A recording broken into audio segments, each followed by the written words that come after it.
Ang malaking rehas na bakal ay sumara ng may nakakabingging ingay, tila isang huling hudyat na wala nang balikan. Napapikit si Valeria.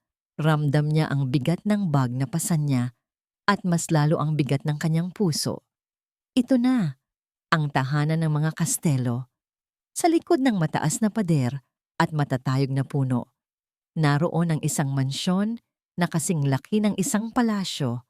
Ngunit sa paningin niya, ito ay parang isang yelong kastilyo, magandang ngunit malamig, at tila walang buhay. Isang matinding kaba ang kumalat sa buong katawan niya, kasama ng lungkot na matagal nang nakakapit sa kanyang kaluluwa.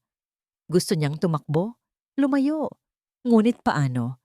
Ito ang huling pag-asa niya, ang huling hiling ng isang tao na wala na. Miss Valeria, di po ba kayo papasok? Tanong ng gwardya na tila nagulat sa pagtigil niya. Pilit siyang ngumiti. Opo, sir. Pasensya na po. Nagsimula siyang maglakad sa mahabang daanan patungo sa pangunahing pinto. Ang bawat hakbang ay parang pagpasok sa isang hindi pamilyar na mundo. Naalala niya ang mga salita sa liham, ang pangako. Valeria, dito ka magiging ligtas.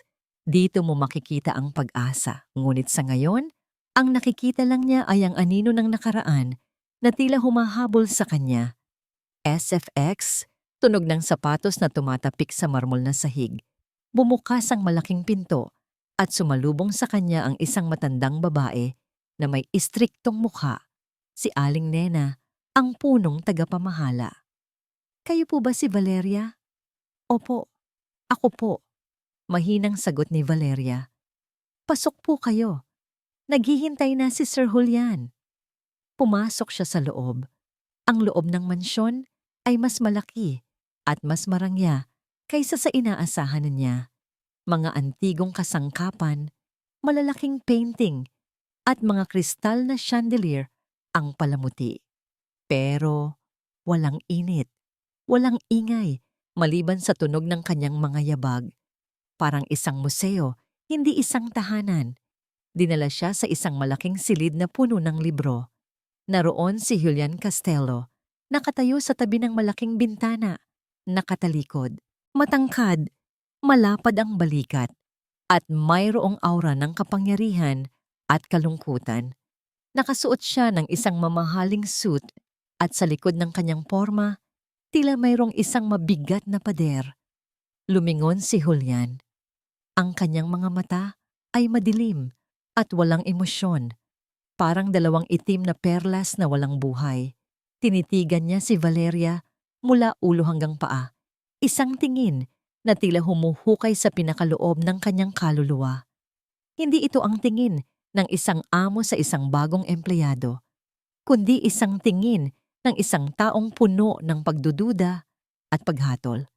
Naramdaman ni Valeria ang paglamig ng buong katawan niya. Kayo pala si Valeria, sabi ni Julian. Ang boses ay malalim at walang buhay, parang tunog ng hangin sa sementeryo. Bakit gusto mong maging yaya dito? Nagulat si Valeria sa direktang tanong. Gusto ko po makatulong. Mahal ko po ang mga bata. Ang mga bata, ulit ni Julian, may himig ng pagkamuhi sa kanyang boses. Ang mga bata ko ay hindi na kailangan ng pagmamahal.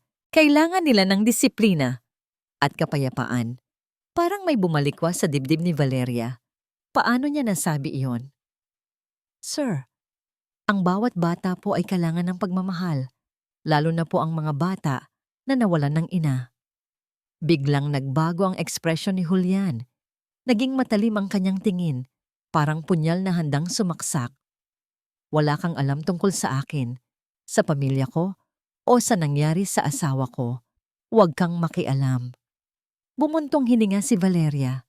Alam niya na mahirap ang trabaho na ito, ngunit hindi niya inakala na ganito kahirap.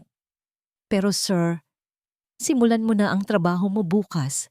Huwag kang gumawa ng anumang bagay na hindi ko iniuutos. Intindihan mo? Opo, sir. Sagot ni Valeria, nang hihina. Paglabas niya ng opisina ni Julian, naramdaman niya ang labis na kalungkutan. Gusto niyang umiyak. Ito ba ang pag-asa na sinasabi sa kanya? Ito ba ang lugar kung saan siya magiging ligtas? SFX, mahinang iyak ng bata mula sa malayo. Narinig niya ang mahinang iyak, sinundan niya ang tunog, at nakita ang isang maliit na batang babae, siguro mga 5 taong gulang, nakaupo sa sahig sa dulo ng pasilyo. Yakap nito ang isang lumang manika at tahimik na humihikbi. Si Isabela ang bunsong anak ni Julian. Hindi kalayuan, may isang batang lalaki naman na nakaupo sa isang silya. Tahimik na nagbabasa ng libro, ngunit ang kanyang mga mata ay malungkot at tila walang buhay. Si Miguel, ang panganay. Napakasakit makita ang 2 batang ito na walang kibo, walang ngiti, tila kinuha na ng mundo ang lahat ng kagalakan sa kanila. Lumapit si Valeria kay Isabela. "Hi, bata," mahinang sabi niya. Hindi umimik si Isabela, lalo lang niyakap ang manika. Naupo si Valeria sa sahig sa tabi niya. "Gusto mo ba ng kalaro?" Tumingala si Isabela, ang kanyang mga mata ay namumula. Tinitigan niya si Valeria, puno ng pagdududa at takot. Valeria ay ngumiti. "Alam mo ba, may alam akong sayaw na makakapagtanggal ng lahat ng lungkot." Sumayaw si Valeria ng isang simpleng ngunit puno ng buhay na sayaw. Ang kanyang mga kamay ay gumagalaw na parang mga paru-paro. Ang kanyang mga paa ay gumagapang sa sahig ng marahan. Sa bawat galaw niya, mayroong pag-asa at pagmamahal. Si Isabela ay unti-unting napatingin.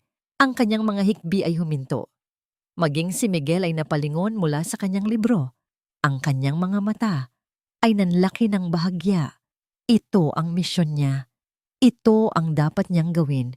Ano man ang pagsubok, ano man ang lamig ng pader na nakapalibot sa kanila, sisikapin niyang sirain iyon gamit ang init ng kanyang puso. Kinabukasan, habang nag-aayos si Valeria sa kanyang silid, na matatagpuan sa isang liblib na bahagi ng mansyon, napansin niya ang isang lumang kahoy na kahon sa ilalim ng kama. Kakaiba ang kahon. May ukit na mga bulaklak na pamilyar sa kanya. Sa loob ng kahon, mayroong isang napakagandang pilak na kwintas na may pendant na hugis puso. Sa loob ng pendant ay may maliit na larawan ng isang ngumingiti na babae. Si Clara, ang yumaong asawa ni Julian.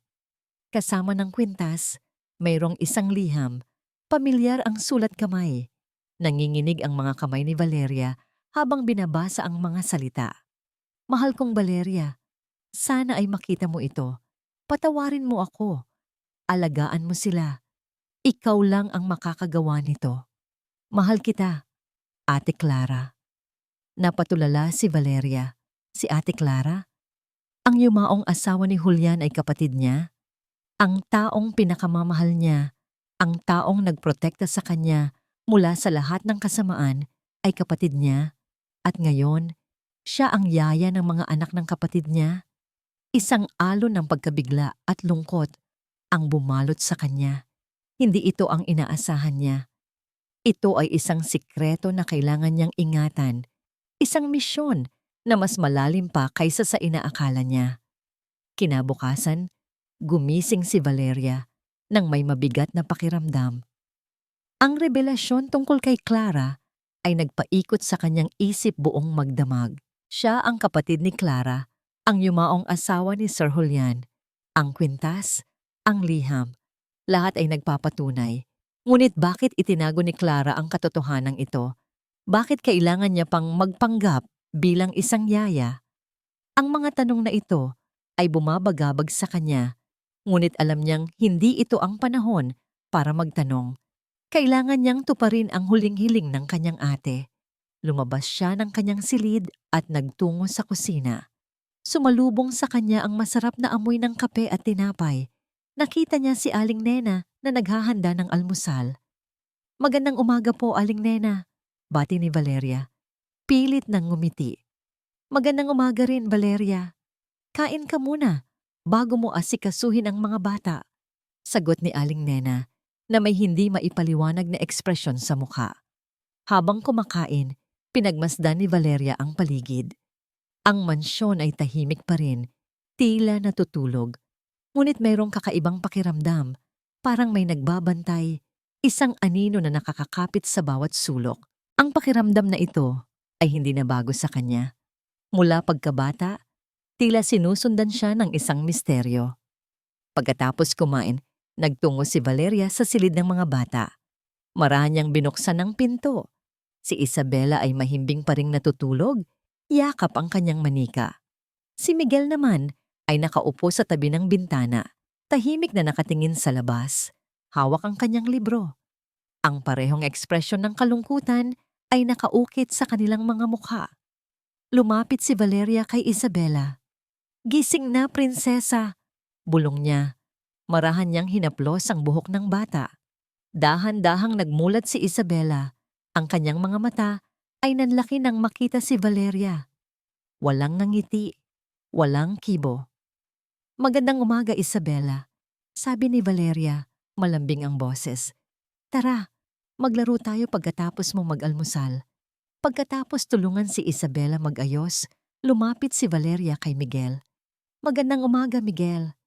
"Magandang umaga po," sagot ni Miguel. Hindi pa rin tinitingnan si Valeria. "Anong binabasa mo?" tanong ni Valeria. Sinubukang sirain ang pader sa pagitan nila. "Wala po," sagot niya. At ibinaba ang libro.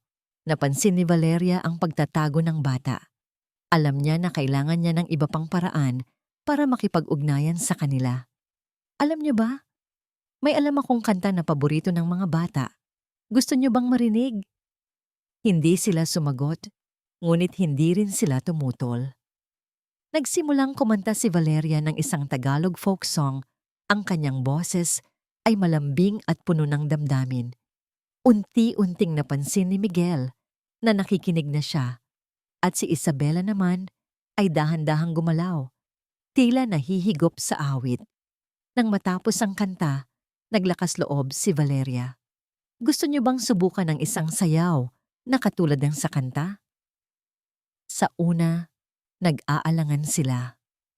Ngunit sa huli, ang pagiging bata nila ay nanaig. Nagsimulang sumayaw si Valeria ng simpleng galaw at unti-unting ginaya siya ni Isabela. Sa bawat paggalaw, parang may nabubuhay sa loob ng mga bata. Si Miguel naman, kahit hindi sumayaw, ay nakangiti na. Isang maliit na ngiti, ngunit isang malaking pagbabago. Mahinang tawa ng mga bata mula sa malayo. Nasa kalagitnaan sila ng paglalaro nang biglang bumukas ang pinto. Pumasok si Julian. Ang kanyang mukha ay seryoso pa rin, ngunit may kakaibang kislap sa kanyang mga mata nang makita niya ang mga anak niya na nakangiti. Hindi siya umimik, tinitigan lang ang eksena. "Sir Julian," bati ni Valeria, huminto sa pagsasayaw. Umiling si Julian. "Ituloy niyo lang." Lumabas si Julian pagkaraan ng ilang minuto, ngunit ang tingin niya ay naiwan kay Valeria. Sa unang pagkakataon, hindi yun tingin ng pagdududa, kundi isang halo ng pagtataka at pag-asa. Ngunit ang kapayapaan ay hindi nagtagal. Habang inihahatid ni Valeria ang mga bata sa hapagkainan, sumalubong sa kanila si Aling Nena na may mukha ng pagkabahala. "Valeria, ipinatawag ka ni Senyora Elena," bulong ni Aling Nena. Kinabahan si Valeria. Alam niya na ito na. Sinalubong niya si Senyora Elena sa sala, kung saan nakaupo ito sa isang marangyang sofa. Ang kanyang mga mata ay matalim na nakatingin sa kanya. "Valeria, hindi ko gusto ang nakikita ko," sabi ni Senyora Elena. Ang kanyang boses ay malamig at puno ng awtoridad. "Hindi kayaya ng mga bata para maging kalaro. Ang trabaho mo ay alagaan sila, hindi siraan ang kanilang disiplina." "Pero senyora, masaya po ang mga bata," pilit depensa ni Valeria. Ang kaligayahan ay hindi nasusukat sa ingay at walang kabuluhang laro. Putol ni Senyora Elena. "Ang mga apo ko ay galing sa marangal na pamilya. Hindi sila dapat matuto ng mga bagay na walang pakinabang." "Ang pagmamahal po ay hindi walang pakinabang, senyora," sabi ni Valeria, nangihina. SFX, malakas na paghampas ng kamay sa mesa. wala kang alam. Sigaw ni Senyora Elena, nanlilisik ang mga mata. Huwag kang lumampas sa iyong limitasyon. May alam akong hindi mo alam. Alam ko kung sino ka talaga, Valeria. At kung ano ang motibo mo sa pagpasok dito. Huwag kang magkakamali na subukang paikutin si Julian o ang mga bata. Nanigas si Valeria. Paano niya nalaman? Alam ba niya ang tungkol kay Clara? Ang kanyang puso ay kumabog ng malakas, puno ng takot. Umalis ka na. Tandaan mo ang sinabi ko, dagdag ni Senyora Elena na parang nagbabanta. Nang gabing iyon, hindi makatulog si Valeria. Ang mga salita ni Senyora Elena ay umalingaw-ngaw sa kanyang isip. Alam ko kung sino ka talaga at kung ano ang motibo mo. Alam ba niya ang lahat? Natuklasan ba niya ang lihim niya kay Clara? Lumabas si Valeria sa bintana. Tinitigan ang buwan. Ang kwintas na bigay ni Clara ay mahigpit niyang hawak. Ang larawan ni Clara sa loob ng pendant ay tila nakangiti. Ngunit may bahid ng lungkot. Kailangan niyang malaman kung bakit. Kailangan niyang malaman ang buong katotohanan. SFX, mahinang ihip ng hangin sa gabi. Tunog ng dahon na nagkikiskisan. Bigla siyang nakarinig ng mahinang tunog mula sa hardin. Parang may naglalakad. Maingat siyang sumilip sa bintana. Isang anino ang dumaan sa ilalim ng ilaw ng buwan. Isang pamilyar na anino. Si Julian. Nakaupo siya sa isang bench na kayuko at tila may kausap sa telepono. Hindi ko alam. Nalilito na ako. Rinig niyang sabi ni Julian. Ang boses ay puno ng kalungkutan. Kailangan kong malaman ang katotohanan, Clara. Kailangan kong malaman kung bakit. Nanindig ang balahibo ni Valeria. Tinatawag ni Julian ang pangalan ni Clara?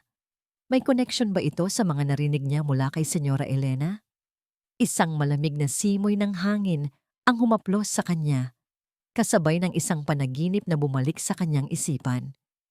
Ang panaginip na si Clara ay muling lumitaw, nakangiti at nagsasabi ng mga salitang hindi niya maunawaan.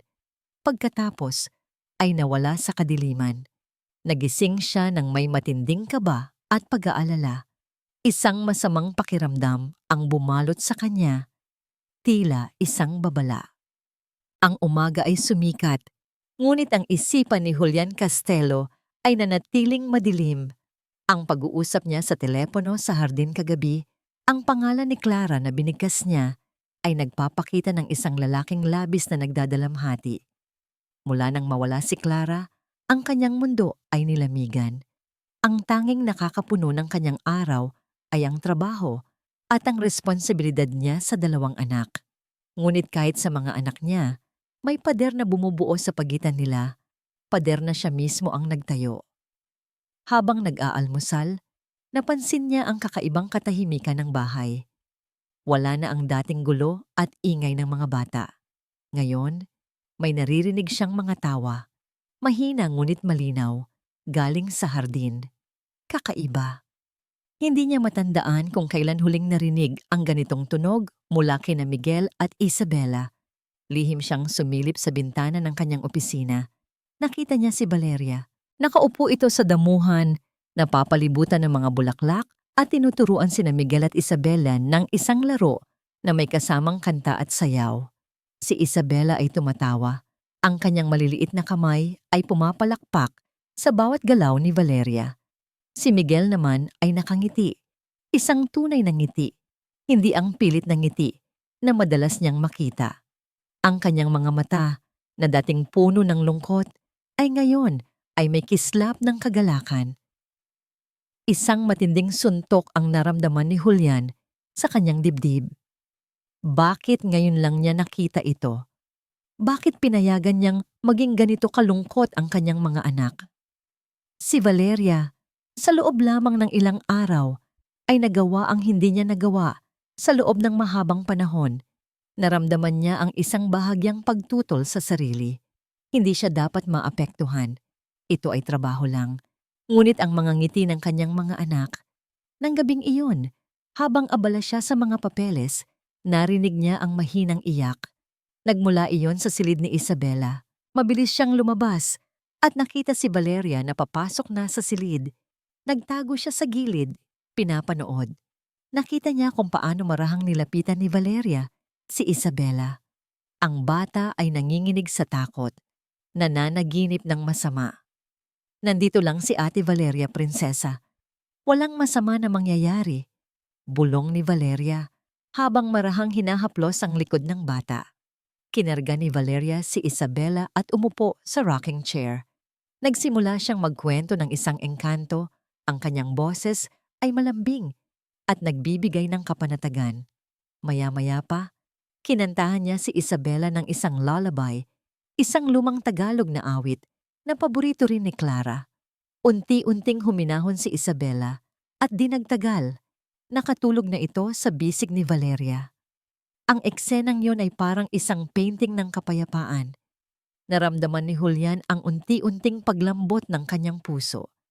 Ito ang init na matagal nang nawala sa kanyang bahay. Ito ang pagmamahal na hinahanap ng kanyang mga anak. Kinabukasan, habang nag-aalmusal, si Senyora Elena ay may ipinakitang artikulo sa dyaryo. Julian, kailangan mong tingnan ito. Ang isang matandang kaibigan ng pamilya, si Amanda Reyes, ay bumalik na sa bansa. Alam mong matagal na siyang gusto ko para sa'yo. Ipinakita ni Senyora Elena ang larawan ng isang magandang babae, mayaman at mukhang sopistikada. Perfect match, parehong antas ng lipunan, angkop sa ating pamilya. Tumingin si Julian kay Valeria na tahimik na naghahanda ng gatas para sa mga bata. Naramdaman niya ang bahagyang pagkirot sa dibdib niya. Bakit niya naramdaman yon? Wala siyang karapatan. Ina, hindi ito ang panahon para sa ganyan. Sabi ni Julian, kalmado ang boses. Huwag kang magkunwari, Julian. Sagot ni Senyora Elena, matalim ang tingin. Nakikita ko ang mga kilos ng yaya na yan. Hindi siya angkop para sa ating pamilya. Aling Nena, pakisabi po kay Valeria na tulungan si Miguel sa kanyang aralilin pagkatapos ng almusal. Biglang utos ni Julian, tinitigan ang kanyang ina. Hindi ito isang pabor, kundi isang paraan para ipakita ang kanyang pagsuporta kay Valeria. Nagulat si Senyora Elena sa tugon ng kanyang anak, ngunit hindi na siya nakaimik. Nakita ni Valeria ang reaksyon ni Julian at isang maliit na ngiti ang sumilay sa kanyang mga labi. Alam niyang meron siyang kakampi, kahit paano. SFX, tunog ng lumang kahon na nagbubukas. Pagkatapos ng almusal, habang naglilinis si Julian sa dating opisina ni Clara, na ngayon ay ginagamit niya na rin, nakita niya ang isang lumang kahon sa ilalim ng lamesa. Dahan-dahan niya itong binuksan. Sa loob, mayroong mga lumang sketchpad ni Clara na puno ng mga drawing. Karamihan ay mga landscape, bulaklak, ngunit may isang sketchpad na may iba't ibang drawing ng isang batang babae. Tiningnan niya ang mga larawan, ang mga mata, ang ngiti, ang hugis ng muka, pamilyar. Ito ay si Valeria. Maraming drawing ng batang Valeria sa iba't ibang poses, iba't ibang edad. Sa likod ng isang drawing, may nakasulat na Valeria, ang aking munting anghel. Ang sulat kamay ay kay Clara. Nanindig ang balahibo ni Julian. Bakit may mga drawing si Clara ni Valeria? At bakit tila kilalang kilala niya si Valeria? Mayroon bang lihim na hindi niya alam? Ang katanungan na ito ay nagbigay ng isang kakaibang pakiramdam sa kanya. Ito ay hindi lamang tungkol kay Valeria, kundi tungkol din kay Clara, sa kanyang asawa na nawala. Mayroon bang itinatago si Clara sa kanya? Malakas na paghampas ng kamay sa lamesa, tunog ng pagkabigla. Julian stood, his heart pounding. The drawings, the secret message, it was all too much. He remembered the phone call last night, his own confusion, and his mother's warnings about Valeria. A cold dread seeped into him. There was more to Valeria than met the eye, and perhaps more to Clara's past than he ever knew he had to find out. Ang malaking hall ng Mansyon Castelo ay punong-puno ng mga piling tao sa lipunan. Isang charity gala ang inorganisa ni Senyora Elena. isang pagtitipon ng mga mayayaman at maimpluwensya. Nakasuot si Valeria ng simpleng na ngunit eleganteng bestida na bigay ni Aling Nena at abala sa pag-aalaga sa mga bata, nakasama rin sa pagtitipon sa isang sulok ng silid. Ngunit kahit abala siya, hindi maiwasang mapansin ni Valeria ang mga matang nakatingin sa kanya, ang mga mata ng pagtataka, paghuhusga, at minsan, pagkainggit. Alam niyang hindi siya nabibilang sa mundong ito, ngunit kailangan niyang manatili. Para kay Clara. SFX, tunog ng champagne glasses na nagtatama, mahinang pagtawa. Habang naghahanda siya ng juice para sa mga bata, nakita niya si Julian. Nakikipag-usap ito sa ilang kilalang personalidad.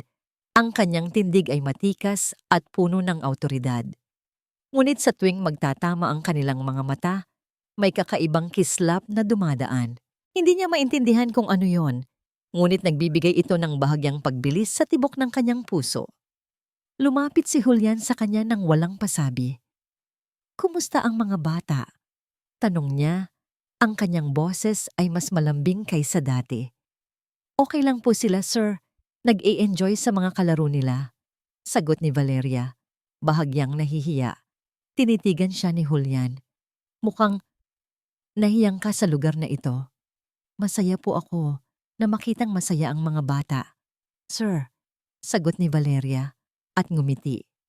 "Valeria," nagsimulang sabihin ni Julian, ngunit natigilan. Para siyang may gustong sabihin, ngunit pinipigilan. "Sir?" tanong ni Valeria, naghihintay. "Wala. Gusto mo bang sumayaw?" Biglang tanong ni Julian na ikinagulat ni Valeria. "Ako po, sir." "Nako, hindi po ako marunong ng ganyan." Tanggi ni Valeria, namumula ang pisngi. "Hindi ko tinatanong kung marunong ka. Tinatanong ko kung gusto mo." Napatingin si Valeria sa mga mata ni Julian. Mayroong hamon doon, ngunit meron ding kakaibang imbitasyon. Sumang-ayon siya. SFX, musika ng isang slow waltz, tunog ng sapatos sa sahig. Sa gitna ng sayawan, habang magkahawak ang kanilang mga kamay, naramdaman ni Valeria ang kakaibang init. Ang mga mata ni Julian ay nakatitig sa kanya. At sa mga sandaling iyon, tila nawala ang lahat ng tao sa paligid. Ang mga pader ng kanyang puso ay unti-unting gumuguho. Ngunit sa likod ng lahat ng iyon, mayroong pa rin siyang lihim. At alam niyang ang lihim na iyon ay maaaring makasira ng lahat. Nang matapos ang sayaw, nagpasalamat si Valeria. "Salamat po, Sir Julian." "Julian," sabi niya, at ngumiti. Isang tunay na ngiti. "Tawagin mo akong Julian, Valeria." Nagpatuloy ang party. Habang naglalakad si Valeria sa gilid ng hall, papunta sa powder room, narinig niya ang boses ni Senyora Elena mula sa isang sulok. Nakikipag-usap ito sa isang matandang babae at ang kanilang mga boses ay pabulong. "Kailangan nating itago ang katotohanan. Kung malalaman ni Julian ang tungkol kay Clara at sa lihim niya, masisira ang lahat," rinig niyang sabi ni Senyora Elena. "Paano kung malaman ng bata?" tanong ng matandang babae. "Hindi natin ito pwedeng itago habang buhay." "Hindi niya malalaman. Sisiguraduhin kong hindi. Ang kastelo ay hindi pwedeng madungisan, lalo na ang tungkol sa pamilya ng asawa ng dating asawa ni Julian," sagot ni Senyora Elena, puno ng determinasyon. Nagkubli si Valeria. Ang kanilang pinag-uusapan ay tungkol kay Clara at tungkol sa isang lihim. Ang kanyang puso ay kumabog ng malakas. Sino ang tinutukoy ni Senyora Elena na bata? Ang sinasabi ba niya ay ang tungkol sa kanya? Pagkatapos ng pag-uusap, bumalik si Valeria sa kinaroroonan ng mga bata. Ngunit ang kanyang isipan ay lumilipad na. Mayroong isang bagay na hindi tama.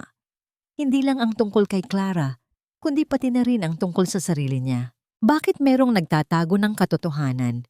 Kinabukasan, habang naglalaro siya sa hardin, kasama sina Miguel at Isabela, sinubukan niyang magtanong ng hindi halata.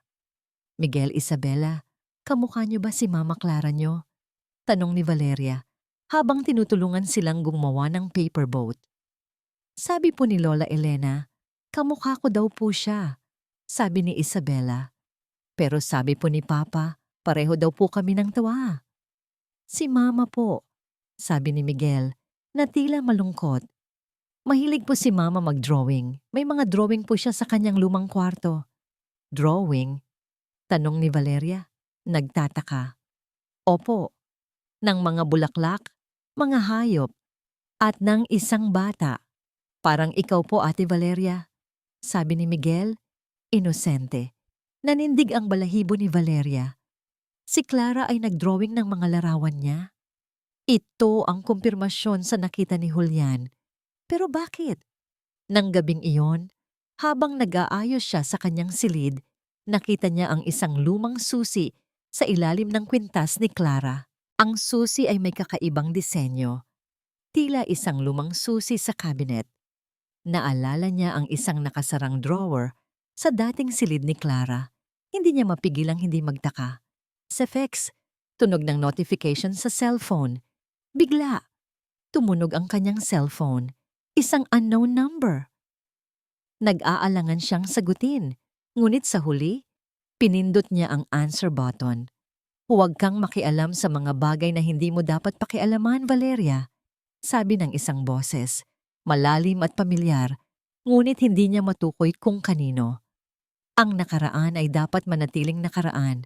Kung hindi, magsisisi ka. Biglang naputol ang tawag. Nanindig ang balahibo ni Valeria. Sino ang tumawag? At paano niya nalaman ang tungkol sa paghahanap niya? Ang Mansyon Castelo ay hindi lang isang yelong palasyo, kundi isang kaharian ng mga lihim, at tila siya ay nasa bingit ng panganib. Ang banta sa telepono ay nagpabigat sa kalooban ni Valeria. Sino ang nagpadala ng babala? At paano niya nalaman na naghahanap siya ng impormasyon tungkol kay Clara? Ang kanyang puso ay kumabog ng malakas, hindi na lang dahil sa takot, kundi dahil sa matinding pagkalito. Kung mayroon mang lihim, kailangan niya itong malaman. Para kay Clara at para sa kanyang sarili. Kinabukasan, isang magarang kotse ang pumasok sa bakuran ng mansyon. Lumabas mula rito ang isang babaeng ubod ng ganda at may tindig ng isang reyna. Si Amanda Reyes. Nakasuot siya ng mamahaling damit. Ang kanyang mukha ay may perpektong make-up at mayroon siyang kakaibang aura ng kapangyarihan at pagiging mayaman. SFX, tunog ng high heels na tumatapik sa marmol na sahig. Sumalubong si Senyora Elena kay Amanda na may ngiti sa mga labi. Amanda anak, sa wakas ay nakauwi ka na. Magandang umaga po, Tita Elena, sabi ni Amanda. At humalik sa pisngi ni Senyora Elena. Ang boses niya ay malambing, ngunit merong bahid ng lamig. Nakita ni Valeria ang lahat mula sa kusina. Narinig niya ang pag-uusap nila, Aling Nena, at ng ibang kasambahay tungkol kay Amanda. Si Amanda Reyes ang matagal nang itinuturing na perfect match para kay Julian, na matagal nang inaasam ni Senyora Elena. Isang alon ng selos at kaba ang bumalot kay Valeria. Maya-maya, nagtungo si Amanda sa opisina ni Julian. Narinig ni Valeria ang pagtawa ni Amanda at ang mahinang boses ni Julian. Naramdaman niya ang isang matinding kirot sa kanyang puso. Bakit? Wala siyang karapatan. Siya ay yaya lamang. Ngunit ang tibok ng puso niya ay hindi sumasang-ayon sa isip niya. Nang makalabas si Julian at Amanda mula sa opisina, nakita ni Amanda si Valeria na naglalakad sa pasilyo. Tinitigan niya si Valeria mula ulo hanggang paa na parang sinusuri ang isang bagay na hindi kaaya-aya. So ikaw pala ang bagong yaya, sabi ni Amanda. Ang kanyang boses ay puno ng pangungutya. Siguraduhin mong hindi ka magkakamali ng lugar mo rito. Makakaasa po kayo, ma'am, sagot ni Valeria. Pilit na pinapanatiling kalmado ang kanyang boses. Ngumiti si Amanda. Isang pilit na ngiti. Julian, hindi ka ba nagtataka? Bakit ang mga ganitong klase ng tao ay madalas na nagpapanggap na sila ay busilak ang kalooban pero may nakatagong motibo? Lumingon si Julian. Ang kanyang mga mata ay nakatingin kay Amanda at pagkatapos ay kay Valeria. Naramdaman ni Valeria ang paglamig ng kanyang pakiramdam. Ang mga salita ni Amanda ay parang direktang patama sa kanya. "Amanda, huwag mo namang takutin si Valeria," sabi ni Julian, ngunit ang kanyang boses ay tila wala sa sarili. "Hindi ko tinatakot. Nagpapaalala lang," sagot ni Amanda at ngumiti ng mapanukso. As if effects, mahinang iyak ng bata mula sa itaas. Narinig ni Valeria ang iyak ni Isabela. Mabilis siyang umakyat sa hagdan. Ang batang babae ay nakaupo sa kanyang kama, umiiyak. "Anong nangyari, prinsesa?" tanong ni Valeria. Kinarga si Isabela. "Sabi po ni Tita Amanda, aalis ka daw po kasi papalitan ka na ni Tita Amanda," hikbi ni Isabela. Naramdaman ni Valeria ang galit na bumubukal sa kanyang kalooban. Paano nasabi ni Amanda ang ganoon sa isang bata? Binaba ni Valeria si Isabela at lumabas sa silid, papunta sa hagdan. Nakita niya si Julian at Amanda na nakatayo pa rin sa ibaba, nag-uusap. "Amanda, anong pinagsasabi mo sa mga bata?" tanong ni Valeria. Ang kanyang boses ay may bahid ng galit. Tumingin si Amanda kay Valeria. Ang kanyang mga mata ay nanlilisik. "Huwag kang makialam, Yaya. Ako ang future stepmom nila." "Hindi mo sila pwedeng takutin," sigaw ni Valeria. Lumingon si Julian kay Valeria. Ang kanyang muka ay puno ng pagkalito. "Valeria, tama na." "Tama na? Sir Julian, pinaiyak niya ang mga anak mo." Depensa ni Valeria. "Valeria, umakyat ka na," utos ni Julian. Ang kanyang boses ay matigas. "Hindi mo trabaho na makialam sa mga bagay na ito." SFX, malakas na kulog sa labas, tunog ng pag-ulan. Isang malakas na kulog ang umalingaw-ngaw sa labas, sinabayan ng malakas na pag-ulan. Naramdaman ni Valeria ang matinding sakit. Bakit hindi siya pinaniniwalaan ni Julian? Bakit pinapanigan niya si Amanda? Tumalikod siya at tumakbo pa itaas. Ang kanyang mga mata ay puno ng luha. Nang gabing iyon, hindi mapakali si Julian. Ang mga salita ni Valeria ay umalingaw-ngaw sa kanyang isipan. Ang iyak ni Isabela. Alam niyang may mali. Hindi niya gusto ang nakikita niya kay Amanda. Ngunit ang kanyang ina ay pilit na idinidikit sa kanya ang babae. Lihim siyang nagtungo sa silid ng mga bata. Nakita niya si Valeria na nakaupo sa sahig, yakap-yakap sina Miguel at Isabela na mahimbing na natutulog. Ang kanyang mga mata ay may bakas ng luha, ngunit ang kanyang mukha ay puno ng pagmamahal. Napakasakit makita ang eksenang yon.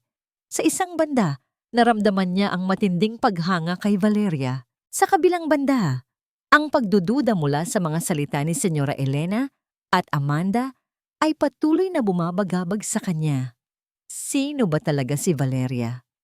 At bakit tila may alam si Clara tungkol sa kanya? Habang naglalakad pabalik si Julian sa kanyang opisina, narinig niya ang boses ni Senyora Elena. Nakausap si Amanda sa telepono sa hardin. "Hindi siya pwedeng magtagal dito," sabi ni Senyora Elena. Ang kanyang boses ay puno ng galit. "Kailangan nating alisin siya. Walang makakasira sa plano natin para kay Julian. Walang makakasira sa pangalan ng pamilya Castelo." Napatigil si Julian. Plano? Pangalan ng pamilya?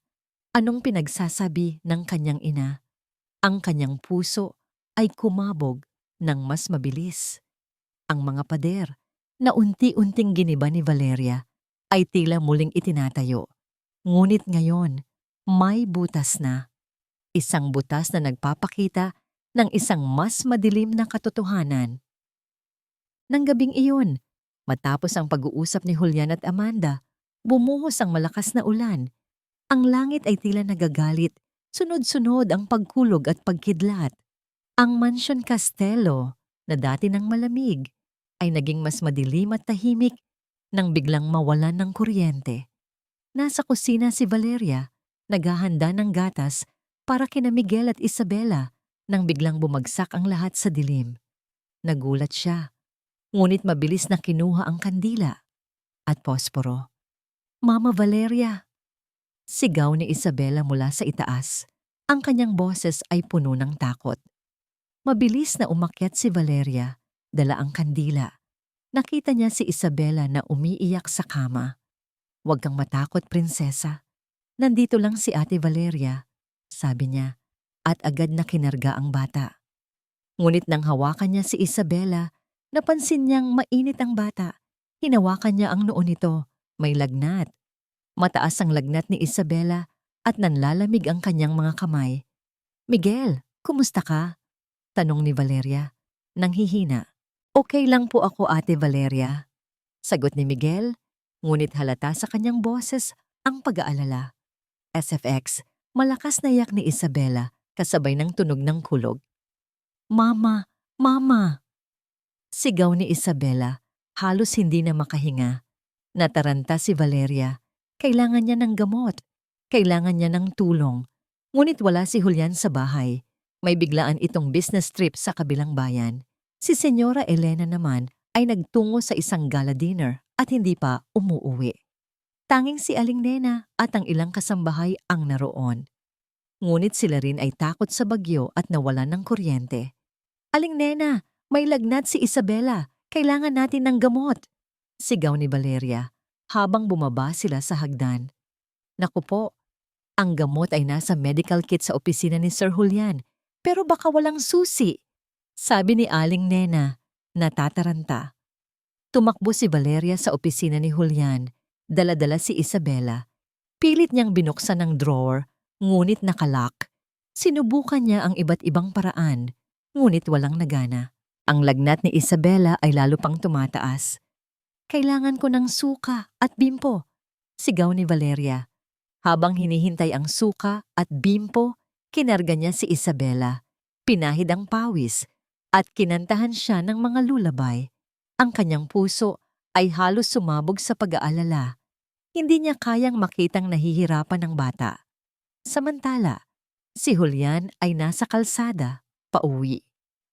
Ang kanyang cellphone ay nawawala ng signal dahil sa bagyo. Ang mga kalsada ay binabaha. Ang kanyang sasakyan ay halos hindi na umandar. Ang kanyang isipan ay lumilipad sa kanyang mga anak. Lalo na kay Isabela na masakitin. Naramdaman niya ang matinding kaba, isang masamang premonition. SFX. Tunog ng hangin na humahampas sa labas ng sasakyan, malakas na busina ng sasakyan na nagbara sa kalsada. "Kailangan kong makauwi, ang mga anak ko," bulong niya sa sarili, habang pilit niyang pinapabilis ang pagmamaneho sa kabila ng unos. Bumalik tayo kay Valeria, walang kuryente at ang lagnat ni Isabela ay tumataas pa rin. Walang ospital na malapit. Tanging si Valeria lamang ang kasama ng bata. Ginawa niya ang lahat ng kanyang makakaya. Pinupunasan niya ang bata ng suka, kinakausap siya, kinakantahan siya, at pinipilit na manatiling gising. SFX, mahinang boses ni Valeria na kinakausap si Isabela habang patuloy ang malakas na pag-ulan. "Isabela, laban ka anak. Nandito lang si Ate Valeria. Hindi ka namin iiiwan," bulong niya habang ang kanyang mga mata ay puno ng luha. Maya-maya, nagising si Miguel. Nakita niya si Isabela na namumutla at si Valeria na pagod, ngunit patuloy na nag-aalaga. Lumapit siya kay Valeria at hinawakan ang kamay nito. "Ate Valeria, okay lang po ba kami?" tanong ni Miguel. "Oo, anak. Okay lang tayo. Lalaban si Isabela at nandito lang tayo para sa kanya," sagot ni Valeria. Pilit nang ngumiti. Lumipas ang oras. Ang bagyo ay unti-unting humina. Ang lagnat ni Isabela ay dahan-dahang bumaba. Nakatulog na ang bata. Sa bisig ni Valeria, na pagod na rin. Ang kanyang buong katawan ay nanlalamig, ngunit ang kanyang puso ay puno ng ginhawa. SFX, tunog ng bumubukas na pinto. Humihinto ang sasakyan sa garahe. Nang bumukas ang malaking pinto ng mansyon, pumasok si Julian. Ang kanyang mga damit ay basang-basa. Ang kanyang mukha ay puno ng pag-aalala. Dali-dali siyang umakyat sa hagdan. Nakita niya si Valeria, nakaupo sa sahig, yakap-yakap si Isabela na mahimbing na natutulog. Ang mga mata ni Valeria ay nakapikit, ngunit ang kanyang mga kamay ay mahigpit na nakahawak sa bata. Si Miguel naman ay nakaupo sa tabi nila, mahimbing ding natutulog. Ang eksena ay nagpapakita ng isang matinding pagmamahal at sakripisyo. Naramdaman ni Julian ang isang alon ng emosyon, relief, pagmamahal, at isang matinding pagsisisi. Gaano katagal niya hinayaang maging ganito kalungkot ang kanyang mga anak? Gaano katagal niya hindi napansin ang kapayapaan na hatid ni Valeria? Sa mga sandaling iyon, nawala ang lahat ng pagdududa, lahat ng pader. Tanging ang pagmamahal at paghanga ang naramdaman niya. Lumapit siya kay Valeria, dahan-dahan. Mahinang tunog ng pag-iyak ni Julian. Valeria, bulong niya, ang kanyang boses ay nanginginig. Nagmulat si Valeria, pagod na pagod. Tumingala siya kay Julian. Salamat Valeria, sabi ni Julian. Ang kanyang mga mata ay puno ng luha. Salamat sa pag-aalaga mo sa kanila. Niyakap ni Julian si Valeria, kasama si Isabela. Isang mainit na yakap, isang yakap ng pasasalamat at pagmamahal. Sa sandaling iyon, alam ni Julian na si Valeria ang kailangan nila, ang kailangan niya. Siya ang liwanag na matagal nang nawala sa kanyang buhay. Ngunit nang maghiwalay sila sa yakap, napansin ni Julian ang pamumutla ni Valeria. Ang kanyang mga labi ay nanginginig. Bago pa siya makapagtanong, Valeria, na lubos na pagod at nanlalamig, ay unti-unting nawalan ng malay at bumagsak sa kanyang mga bisig. Nang magising si Valeria, ang una niyang nakita ay ang puting kisame ng kanyang silid. Ang kanyang ulo ay masakit at ang kanyang katawan ay nanlalamig pa rin. Nakaramdam siya ng isang mainit na kumot na nakabalot sa kanya. Unti-unting bumalik sa kanya ang mga pangyayari kagabi. Ang bagyo, ang lagnat ni Isabela, at ang pagmamahal na nakita niya sa mga mata ni Julian. At ang kanyang pagbagsak. Gising ka na, sabi ng isang boses. Lumingon siya. Nakaupo sa tabi ng kanyang kama si Julian. Ang kanyang mukha ay may bakas ng pagod, ngunit ang kanyang mga mata ay puno ng pag-aalala. Sa mesa sa tabi niya ay may mainit na sopas at tubig. Kumusta na po si Isabela, sir? Agad na tanong ni Valeria. Ngumiti si Julian, isang tunay na ngiti. Salamat sa iyo, Valeria. Okay na siya. Bumababa na ang lagnat. Kung hindi dahil sa iyo, hindi ko alam kung anong mangyayari. Naramdaman ni Valeria ang bahagyang pagbilis ng tibok ng kanyang puso. Ito ang unang pagkakataon na nakita niya si Julian na ganito, na parang isang ordinaryong tao, hindi isang mayaman at malamig na amo. Uminom ka muna ng gamot at kumain ng sopas, sabi ni Julian at inabot sa kanya ang gamot. Pinilit ni Valeria na bumangon. Habang umiinom ng gamot, napansin niya ang kanyang bag na nasa sahig, medyo nakabukas. May lumabas doon. Isang pilak na kwintas na may pendant na hugis puso. Ang kwintas na bigay ni Clara. Biglang nanindig ang balahibo ni Valeria. Naalala niya ang lihim niya. Ang kwintas, ang liham, ang katotohanan tungkol kay Clara. Hindi pa siya handa. Hindi pa ito ang panahon. Tumingin si Julian sa kwintas. Nag-iba ang ekspresyon ng kanyang mukha. Naging seryoso. Dahan-dahan niyang kinuha ang kwintas. Binuksan niya ang pendant at nakita ang larawan ni Clara. Pagkatapos, napansin niya ang isang bahagi ng sulat na nakaukit sa likod. Clara, bulong niya.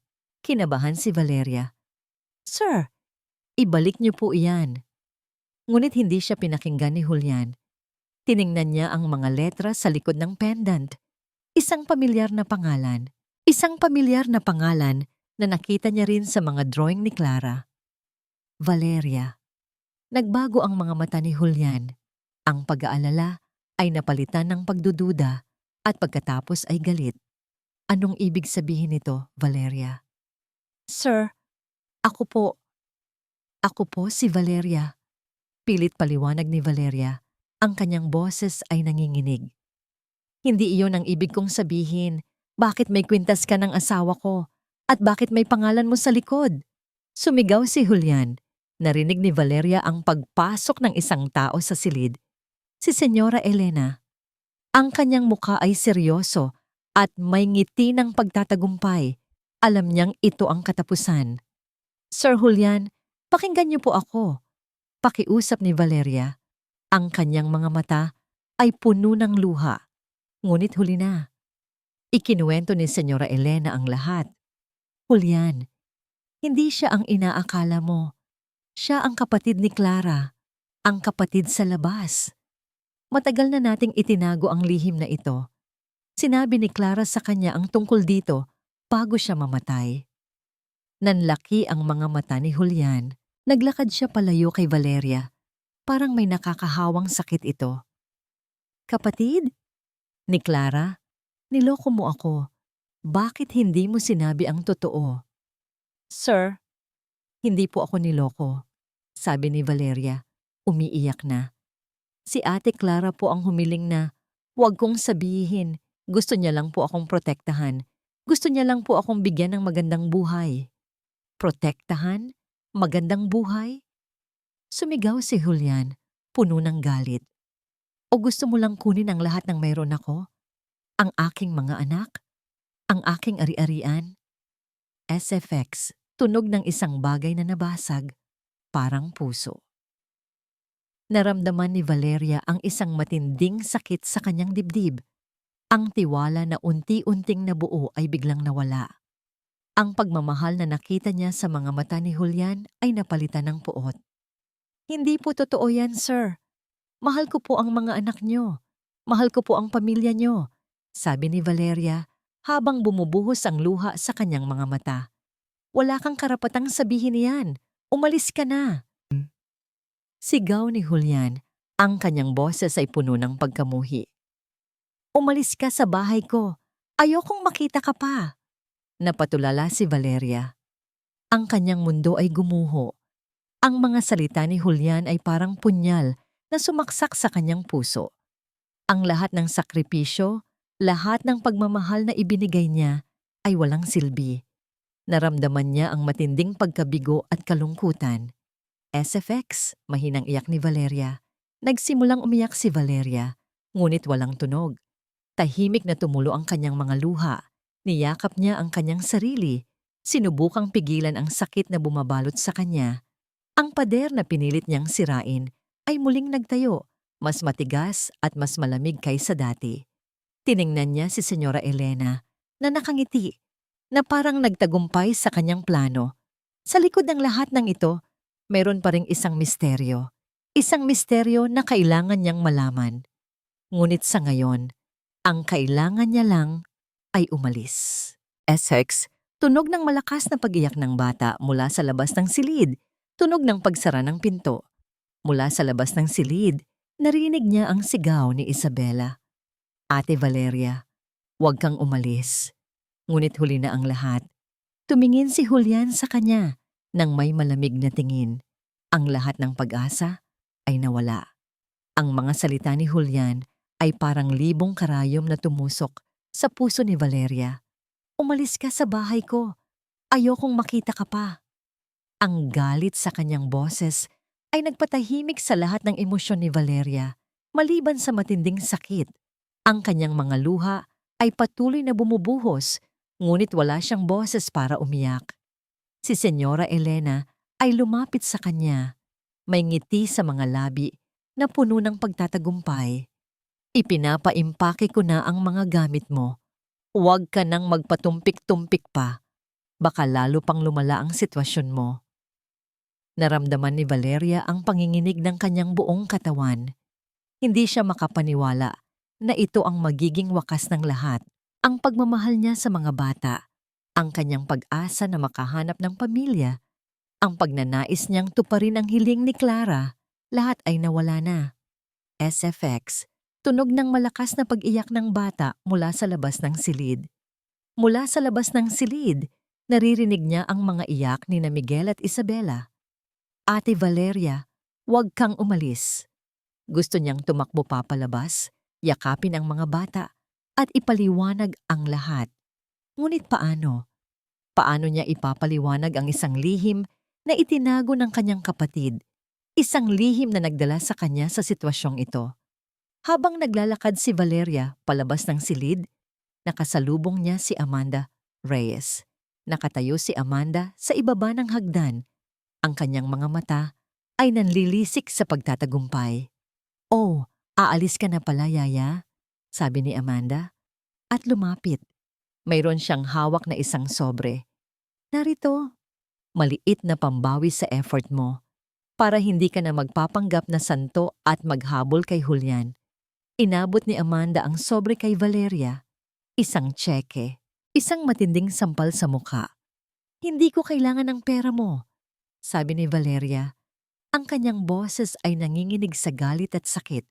Tinapon niya ang tseke sa sahig. Hindi pala pera ang habol mo. Siguro, ang pamilya, ang asawa. Walang hiya ka talaga. Sigaw ni Amanda at sinampal si Valeria.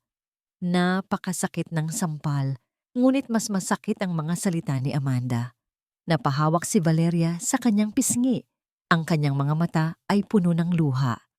Hindi na siya nakaimik. Hindi na niya kaya. Ang lahat ng lakas niya ay nawala. Tumakbo siya pababa ng hagdan, palabas ng mansyon. SFX, tunog ng malakas na pag-ulan. Mabilis na yabag ng sapatos sa marmol. Ang malaking rehas na bakal ay muling bumukas at tumakbo si Valeria palabas sa ilalim ng malakas na ulan. Ang kanyang mga damit ay nabasa. Ang kanyang buhok ay nagulo. Ngunit wala siyang pakialam. Ang tanging nararamdaman niya ay ang matinding sakit at kawalan ng pag-asa. Mula sa bintana, nakita ni na Miguel at Isabela si Valeria na tumatakbo sa ulan. "Ate Valeria, Ate Valeria," sigaw ng dalawang bata, pilit na kumakawala sa mga kasambahay na pumipigil sa kanila. Nakita ni Julian ang eksena mula sa kanyang opisina. Ang pagtatago niya sa likod ng kanyang galit ay unti-unting nawala nang makita niya ang mga anak niya na umiiyak at si Valeria na tumatakbo sa ulan. Naramdaman niya ang isang matinding kirot sa kanyang dibdib. Bakit niya nagawa iyon? Ngunit ang galit at pagdududa ay mas malakas pa rin. Pinilit niyang maniwala sa sinabi ng kanyang ina at ni Amanda. Si Valeria ay isang manloloko, isang babaeng may masamang hangarin. SFX, tunog ng malakas na pag-iyak ng mga bata. Malakas na kulog. Sa labas ng gate, patuloy na tumatakbo si Valeria. Hindi niya alam kung saan siya pupunta.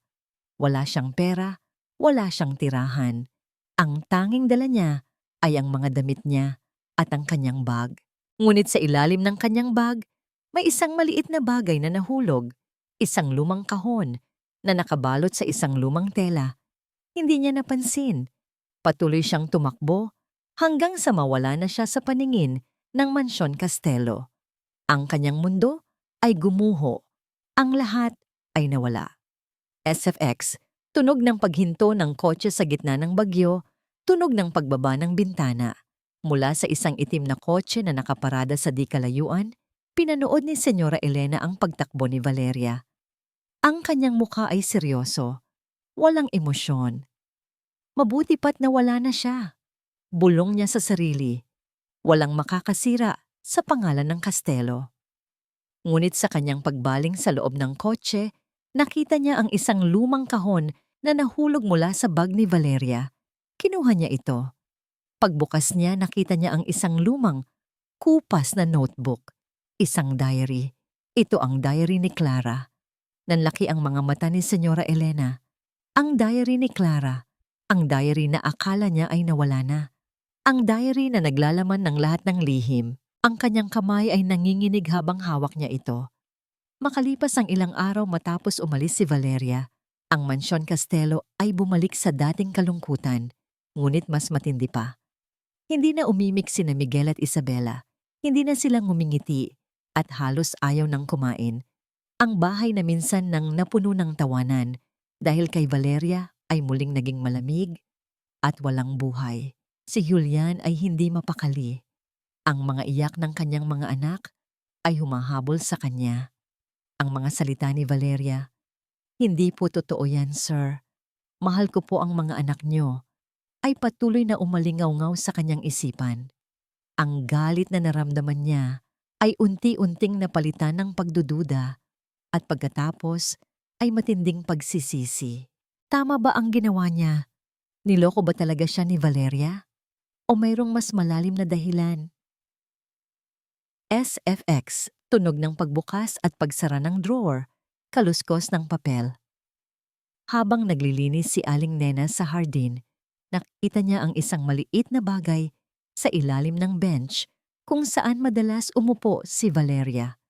Isang lumang diary. Kinuha niya ito at dinala kay Julian. "Sir?" Baka po ito ang hinahanap ni Valeria. Nahulog po siguro niya noong umalis siya. Kinuha ni Julian ang diary. Hindi ito ang diary na nahulog kay Senyora Elena. Ito ay ibang diary. Ang diary ni Clara. Ang diary na akala niya ay nawala na. Ang takip ay luma at may nakaukit na Clara sa harap. Ang kanyang mga kamay ay nanginginig habang binuksan niya ito. Ang bawat pahina ay naglalaman ng mga sulat kamay ni Clara, mga saloobin, mga pangarap, at mga lihim. Pahina 10. Ngayon ko lang nalaman na may kapatid ako sa labas. Si Valeria. Ang tatay namin. Isa siyang halimaw. Kailangan kong protektahan si Valeria. Siya lang ang pamilya ko. Pahina 35. Mahirap itago ang katotohanan kay Julian. Mahal ko siya, ngunit mas mahal ko ang kapatid ko. Hindi ko pwedeng ipahamak si Valeria dahil sa mga kasalanan ng tatay namin. Pahina 50.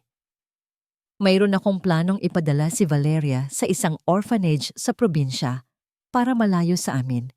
Pero paano ko siya matutulungan doon? Kailangan niyang magkaroon ng magandang buhay. Pahina 78. Nakahanap ako ng paraan. May kaibigan ako na pwedeng tumulong.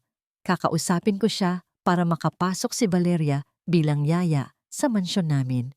Siya lang ang makakapagbigay ng pagmamahal sa mga anak ko kung may mangyari sa akin. Alam kong may tiwala si Julian sa kanya. Unti-unting naintindihan ni Julian ang lahat. Ang pagmamahal ni Clara sa kanyang kapatid, ang kanyang mga sakripisyo at ang kanyang plano. Hindi niloko ni Valeria siya. Ginagawa lamang niya ang huling hiling ng kanyang kapatid. Ang kanyang puso ay nalukot sa sakit at pagsisisi. Nagkamali siya. Naging bulag siya sa galit at pagdududa. SFX, tunog ng paghagis ng libro sa mesa, tunog ng pag-iyak. Ang diary ay nahulog mula sa kanyang kamay. Niyakap niya ang kanyang sarili. Umiiyak. Ang lalaking matigas at malamig ay ngayon ay umiiyak na parang bata. Ang sakit ng pagsisisi ay halos pumatay sa kanya. Nasaan si Valeria? Bulong niya. Kailangan kong mahanap si Valeria. Agad siyang nagpadala ng mga tauhan para hanapin si Valeria. Ngunit walang bakas. Parang lumubog sa lupa si Valeria. Isang gabi, habang nag-iisa si Julian sa dating silid ni Clara, tinitigan niya ang mga drawing ni Valeria na ginawa ni Clara. Ang pagmamahal ng kanyang asawa sa kanyang kapatid ay malinaw. Ngunit mayroon pang isang drawing na hindi niya napansin dati. Isang drawing ng isang lumang bahay sa probinsya at sa likod nito ay may nakasulat na address. Isang lumang bahay ng tiyahin ni Clara. Essex, tunog ng biglaang paghampas ng kamay sa mesa. Tunog ng pag-asa. Isang kislap ng pag-asa ang sumilay sa kanyang mga mata. Doon siya pupunta. Doon niya hahanapin si Valeria. Ngunit may isa pang pahina sa diary ni Clara. Isang pahina na hindi pa niya nabasa. Sa pinakahuling pahina, may nakasulat na, "Hindi lang tungkol sa tatay namin ang lihim. Mayroong mas malalim pa. Ang kamatayan ko, hindi aksidente. May gustong sumira sa pangalan ng kastelo at ginagamit nila ako. Ang aking kwintas, ang diary na ito, at ang aking kapatid, ang mga susi. Maging maingat, Julian. Ang kaaway ay nasa loob ng bahay. Nanlaki ang mga mata ni Julian. Hindi aksidente ang pagkamatay ni Clara? Isang kaaway? Nasa loob ng bahay? Ang kanyang puso ay kumabog ng mas mabilis. Sino? Sino ang kaaway? Ang kanyang ina, si Amanda. Naramdaman niya ang matinding pagkabigla at takot. Ang kanyang asawa ay pinaslang at may nagtatago ng katotohanan sa loob ng kanyang sariling tahanan. Kailangan niyang malaman ang buong katotohanan. Kailangan niyang protektahan ang kanyang pamilya. At higit sa lahat, kailangan niyang mahanap si Valeria, ang susi sa lahat ng lihim. Naglakbay si Julian papunta sa address na nakita niya sa drawing ni Clara. Isang liblib na probinsya, malayo sa karangyaan at kaguluhan ng Maynila. Ang paghahanap kay Valeria ay tila isang paghahanap sa sarili niya. Ang bawat milya na lumalayo sa Mansyon Castelo ay tila nagpapagaan sa bigat na nasa kanyang balikat. Matapos ang mahabang paglalakbay, narating niya ang isang lumang bahay na gawa sa kahoy at kawayan. Simple, ngunit may kakaibang kapayapaan. Nakita niya si Valeria, nakaupo sa labas ng bahay nagdidilig ng mga halaman. Ang kanyang buhok ay nakalugay, ang kanyang mga mata ay malungkot, ngunit mayroong payapa sa kanyang mukha. SFX, tunog ng paghinto ng sasakyan, tunog ng pagbukas at pagsara ng pinto. Dahan-dahang lumapit si Julian. Valeria. Napalingon si Valeria. Ang kanyang mga mata ay nanlaki nang makita si Julian. Hindi siya umimik, tila nagulat sa kanyang pagdating. Valeria, patawarin mo ako, sabi ni Julian. Ang kanyang boses ay puno ng pagsisisi. Naging bulag ako. Nabasa ko ang diary ni Clara. Alam ko na ang lahat. Ang pagmamahalatin niya sa'yo, ang kanyang mga plano. Hindi ka manloloko. Ikaw ang pinakamamahal niyang kapatid. Lumapit si Julian at lumuhod sa harap niya. Patawarin mo ako, Valeria. Patawarin mo ako sa lahat ng sinabi ko, sa lahat ng ginawa ko. Niyakap ni Valeria si Julian, umiiyak. Ang lahat ng sakit, ang lahat ng pagkabigo ay tila nawala sa yakap na yon. Sir Julian? Julian, pagtatama niya. Tawagin mo akong Julian. Pinag-usapan nila ang lahat. Ikinuwento ni Julian ang tungkol sa huling pahina ng diary ni Clara, tungkol sa kanyang hinala na hindi aksidente ang pagkamatay ni Clara. Ang mukha ni Valeria ay nanlaki sa pagkabigla. Hindi aksidente si Ate Clara? Tanong niya, nanginginig. Oo, at sinabi niya na ang kaaway ay nasa loob ng bahay. Sabi ni Julian, kailangan nating bumalik. Kailangan nating malaman ang buong katotohanan. Bumalik sila sa Mansyon Castelo, ngunit hindi na sila bumalik na parang amo at yaya. Bumalik sila na parang magkasama, may iisang layunin. Pagdating nila sa mansyon, sinalubong sila ni Senyora Elena. Ang kanyang mukha ay seryoso at ang kanyang mga mata ay may bahid ng takot nang makita niya si Valeria. Anong ginagawa mo rito, Valeria? Sigaw ni Senyora Elena. Bakit ka bumalik? Ina, kailangan nating mag-usap, sabi ni Julian. Ang kanyang boses ay matigas. Nalaman ko na ang lahat, ang tungkol kay Valeria, ang diary ni Clara, at ang lihim tungkol sa kanyang pagkamatay. Nanlaki ang mga mata ni Senyora Elena. Nagsimula siyang manginig. Walang alam si Clara, walang alam si Valeria, nagsisinungaling kayo. Ina, sapat na, sabi ni Julian. Alam ko na ang tungkol sa tatay ni Clara at sa inyong mga plano. Ang diary ni Clara ay may lahat ng ebidensya. SFX, tunog ng mga yabag ng mga bata, malakas na tawa. Sa mga sandaling iyon, bumaba sina Miguel at Isabela sa hagdan. Tumatakbo papalapit kay Valeria. Ate Valeria, nandito ka na! Niyakap ni Valeria ang mga bata. Niyakap din ni Julian ang kanyang mga anak. Ang eksena ay puno ng pagmamahal, isang pagmamahal na nakita ni Senyora Elena. "Ina, tingnan mo ang mga anak ko," sabi ni Julian. Ang kanyang boses ay malungkot. "Tingnan mo kung gaano sila kalungkot nang umalis si Valeria. Ang pamilya natin ay hindi lang tungkol sa pangalan at yaman. Tungkol ito sa pagmamahal. Tungkol ito sa katotohanan." Nanginginig si Senyora Elena. Ang kanyang mukha ay puno ng sakit. Tiningnan niya si Valeria. At pagkatapos ay ang kanyang mga apo. Ang kanyang matigas na puso ay unti-unting lumambot. "Patawarin niyo ako," bulong ni Senyora Elena, umiiyak. "Patawarin niyo ako sa lahat ng ginawa ko." "Ina, anong ibig mong sabihin na hindi aksidente ang pagkamatay ni Clara?" tanong ni Julian. Ang kanyang boses ay nanginginig. SFX, tunog ng malakas na pag-iyak ni Senyora Elena. Tunog ng pagkabigla. Umiyak si Senyora Elena. At sa wakas, ibinunyag ang lahat. Ang tatay ni Clara, ang tatay ni na Clara at Valeria, isa siyang scammer. Mayroon siyang malaking utang at kinuha niya ang lahat ng yaman ni Clara. At nang matuklasan ni Clara ang lahat, pinilit siya ng kanyang sariling ama na manahimik. Ipinahamak niya ang buhay ni Clara at ako. Ako ang nagpilit kay Clara na itago ang lahat para sa pangalan ng pamilya. Hindi ko sinasadyang patayin siya. Nagulat si Julian at Valeria sa revelasyon. Hindi aksidente ang pagkamatay ni Clara. Ito ay isang trahedya na sanhi ng kasakiman at pagtatago ng katotohanan. Ang kanilang kaaway ay hindi lang nasa loob ng bahay, kundi nasa loob ng kanilang sariling dugo. Ang pag-amin ni Senyora Elena ay nagbigay ng isang matinding kaguluhan sa mansyon. Ang lahat ng nakatagong lihim ay nabunyag. Ang sakit, galit at pagkabigla ay bumalot kina Julian at Valeria.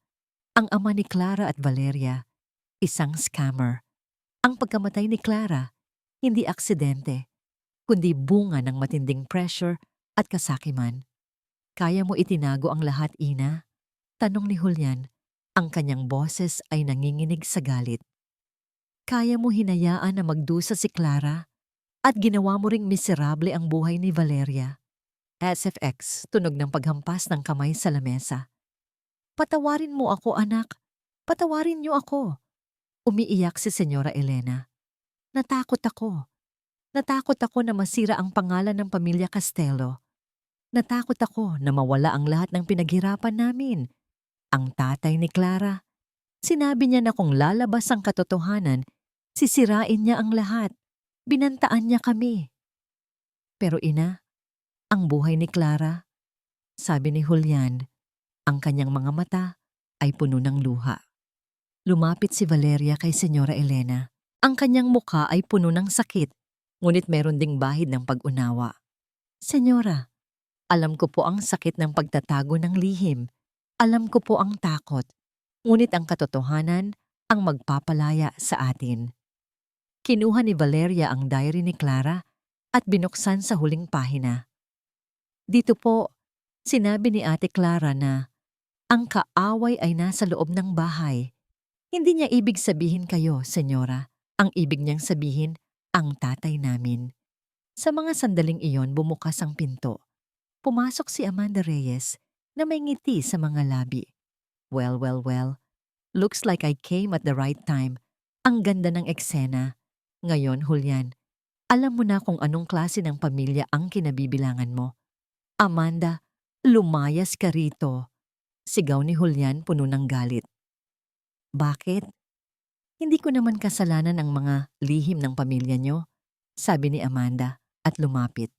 "Pero dahil alam ko na ang lahat, mas madali na para sa akin na kuhanin ang lahat ng gusto ko." Ngunit sa pagkakataong ito, hindi na nagpatalo si Julian. Tumayo siya at hinarap si Amanda. "Wala kang makukuha rito, Amanda. Ang pamilya Castelo ay hindi nabibili. At ang pagmamahal ay hindi mo kayang sirain." SFX, tunog ng malakas na pagtawa ni Amanda. Tumawa si Amanda, isang malamig na tawa. Tignan lang natin, Julian, tignan lang natin. Ngunit bago pa siya makagawa ng anumang masama, lumabas sina Miguel at Isabela. Nakita nila si Amanda at nagtago sa likod ni na Julian at Valeria. "Umalis ka, Tita Amanda!" sigaw ni Isabela. "Ayaw namin sa'yo!" Dagdag ni Miguel. Nagulat si Amanda. Hindi niya inakala na ganoon ang reaksyon ng mga bata. Ang kanyang nangiti ay unti-unting nawala. "Julian, hindi mo kailangan ang babaeng yan," sabi ni Amanda, habang tinitigan si Valeria. "Ako ang masangkop para sa'yo." "Amanda, wala kang naiintindihan," sabi ni Julian. Ang kanyang boses ay malungkot. "Ang pagmamahal ay hindi tungkol sa yaman o pangalan. Tungkol ito sa pagtanggap, pagpapatawad, at pagmamahal sa kabila ng lahat." At iyan ang natutunan ko kay Valeria. Napakasakit ng mga salita ni Julian kay Amanda. Alam niyang talo na siya. Tumalikod siya at umalis, puno ng galit at pagkatalo. SFX, tunog ng pagsara ng pinto, tunog ng pagluwag ng tensyon sa silid. Pagkaalis ni Amanda, ang silid ay bumalik sa katahimikan. Niyakap ni Julian ang kanyang ina. "Ina, mahal kita. At kahit gaano man kasakit ang katotohanan, kailangan nating harapin ito, magkasama." Tumingin si Senyora Elena kay Valeria. Ang kanyang mga mata ay puno ng luha. "Valeria, patawarin mo ako. Patawarin mo ako sa lahat ng kasalanan ko." Lumapit si Valeria at niyakap si Senyora Elena. "Senyora, naiintindihan ko po. Ang pagpapatawad ang magpapagaling sa atin." Sa mga sandaling iyon, ang pamilya Castelo ay nagsimulang maghilom. Ang mga lihim ay nabunyag, ang sakit ay naglabahasan. Ngunit sa likod ng lahat ng iyon, mayroong pag-asa. Pag-asa para sa isang bagong simula. SFX, tunog ng mahinang pagiyak. Pagkatapos ay tunog ng pagtawa ng mga bata. Naglaro sina Miguel at Isabela sa paligid nila. Ang kanilang mga tawa ay nagpapakita ng isang bagong pag-asa sa mansyon. Ang yelong palasyo ay unti-unting nagiging isang mainit na tahanan. Makalipas ang ilang buwan, ang mansyon Castelo ay nagbago. Hindi na ito ang malamig at tahimik na palasyo na unang dinaluhan ni Valeria. Ngayon, puno na ito ng buhay, ng tawanan, at ng pagmamahal. Ang mga pader na matagal nang naghihiwalay sa kanila ay tuluyan ng gumuho. Si Julian at Valeria ay nagtayo ng isang matibay na pundasyon ng pagmamahalan, batay sa tiwala at pagpapatawad. Ang kanilang relasyon ay dumaan sa matinding pagsubok, ngunit ang bawat pagsubok ay lalo lang nagpatibay sa kanilang pagmamahalan. SFX, tunog ng kampana ng simbahan sa malayo, tunog ng masayang musika. Isang araw, sa isang simpleng seremonya sa hardin ng mansyon, ikinasal si Julian at Valeria. Hindi ito isang engrandeng kasal, ngunit puno ito ng init at pagmamahal. Sina Miguel at Isabela ang nagdala ng singsing. Ang kanilang mga mukha ay puno ng kagalakan. Si Senyora Elena ay naroon, umiiyak. Ngunit hindi na dahil sa kalungkutan, kundi dahil sa labis na kaligayahan. Nagbago na si Senyora Elena. Ang kanyang puso, na dati nang matigas, ay lumambot. Natutunan niyang tanggapin si Valeria, hindi lamang bilang yaya o asawa ng kanyang anak, kundi bilang isang tunay na miyembro ng pamilya. Nakikita niya ngayon ang kapayapaan na dinala ni Valeria sa kanilang tahanan at ang pagmamahal na ibinibigay nito sa kanyang mga apo. SFX, tunog ng tawanan ng bata, tunog ng paglalaro ng bola. Araw-araw, nakikita ni Valeria sina Miguel at Isabela na masaya, malaya, at puno ng buhay. Naglalaro sila sa hardin, tumatawa, at nagbabahagi ng kanilang mga pangarap. Ang kanilang mga ngiti ay ang pinakamagandang regalo para kay Valeria. Isang hapon, pumunta sina Julian at Valeria sa puntod ni Clara. Nagdala sila ng mga bulaklak at nilagay sa kanyang puntod. "Salamat, Ate Clara," bulong ni Valeria. Ang kanyang mga mata ay puno ng luha, ngunit may ngiti sa mga labi. Salamat sa lahat. Tupad na ang hiling mo. Mahal na mahal ka namin. Salamat, Clara, sabi ni Julian at hinawakan ang kamay ni Valeria. Salamat sa pagdala mo kay Valeria sa aming buhay. Siya ang aming liwanag. Bumalik sila sa mansyon. Naghihintay sina Miguel, Isabela at Senyora Elena sa hapagkainan. Ang hapagkainan ay puno ng masasarap na pagkain at ang buong bahay ay puno ng tawanan at kwentuhan. Ang pamilya Castelo ay kumpleto na. Nasa balkonahe si Valeria, nakatingin sa papalubog na araw. Si Julian ay naglalaro sa hardin kasama sina Miguel at Isabela. Ang kanilang mga boses ay puno ng kagalakan. Isang mainit na simoy ng hangin ang humaplos sa kanyang mukha. Sa wakas, nahanap niya ang kanyang lugar. Nahanap niya ang kanyang pamilya. Hindi ito ang inaasahan niya. Ngunit ito ang pinakamaganda sa lahat. Ang pagmamahal, pagpapatawad, at pag-asa ang nagpabago sa lahat. Ang mga lihim ng nakaraan ay natapos na. Ang sakit ay naghilom na. At ang pamilya Castelo ay nagsimula na ng isang bagong kabanata. Isang kabanata na puno ng pagmamahal. Effect, mahinang himig ng isang lalabay, unti-unting lumalakas, na nagtatapos sa isang malambing na tono. Ngumiti si Valeria at sa kanyang isipan, narinig niya ang boses ni Clara na bumubulong, "Mahal kita, kapatid."